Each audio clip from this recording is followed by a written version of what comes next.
व प्रेरणा देणार आहे व बाणदार त्या स्वभावाने व बारकाईने अभ्यास करणारे साधक त्या बौद्ध धर्माचे हे हेतू त्यांचा सर्वसामान्यांचा विकासाचा व बदल समाजात घडवून आणणारे आनंद सर्वसामान्यांच्या जीवनी आणणारे बेधडक चौदार तळाचा सत्याग्रह करणारे डगमगले नाही संकटे आल्यावर करते बाबासाहेब आंबेडकर अनेक वर्ष चातुर्य व्यवस्थेच्या नावाखाली अन्याय सहन करणाऱ्या समाज बांधवांना कठीण होते।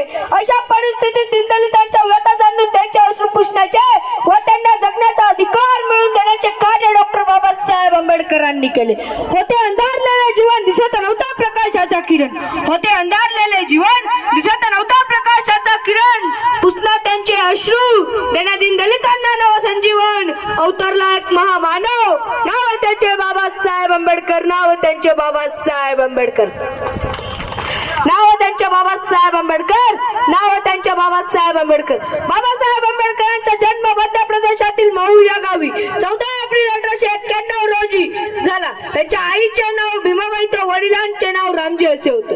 बाबासाहेबांना वाचनाचा छंद लागला तो म्हणजे त्यांच्या वडील रामजींमुळेच। अखेर वाचनाचा छंद भारतीय संविधान निर्मितीचा समंत ठरला यात तिळी मात्र ही शंका नाही। लहानपणापासूनच अभ्यासाची आवड असल्यामुळे त्यांनी MA BA DLiT doctor of science master of science अशा कित्येक पदव्या संपादन केल्या। मला माणसांच्या सहवासापेक्षा पुस्तकांचा सहवास अधिक आवडतो। मला माणसांच्या सहवासापेक्षा पुस्तकांचा सहवास अधिक आवडतो।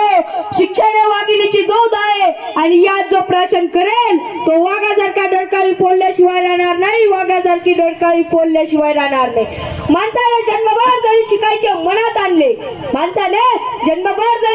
मनात आणले तर विद्यासागराच्या कडेला गुडघ्याभर मेहनत फार झाले आता जाता येईल असे त्यांच्या मनात येते। शिकाव संघटित व्हा व संघर्ष करा असा मौल्यवान विचार देखील त्यांनी दिला। बऱ्याच ठिकाणी अस्पृश्यांना पाठवण्या पाणी भरण्याची पाणी पिण्याची संधी नव्हती। त्यातील एक म्हणजे महाडचे चौदार तळे। त्यातील स्पृश्य लोक अस्पृश्यांना पाणी पिऊ देत नव्हते। म्हणूनच डॉक्टर बाबासाहेब आंबेडकर यांनी 20 मार्च 1927 रोजी चौदार तळ्याचा सत्याग्रह केला व त्यांनी सर्वप्रथम ओझळीने पाणी पिले नंतर त्याच्या अनुयायांनी देखील पिले।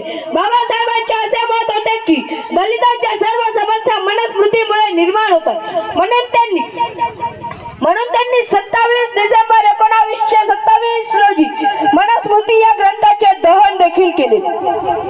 बाबा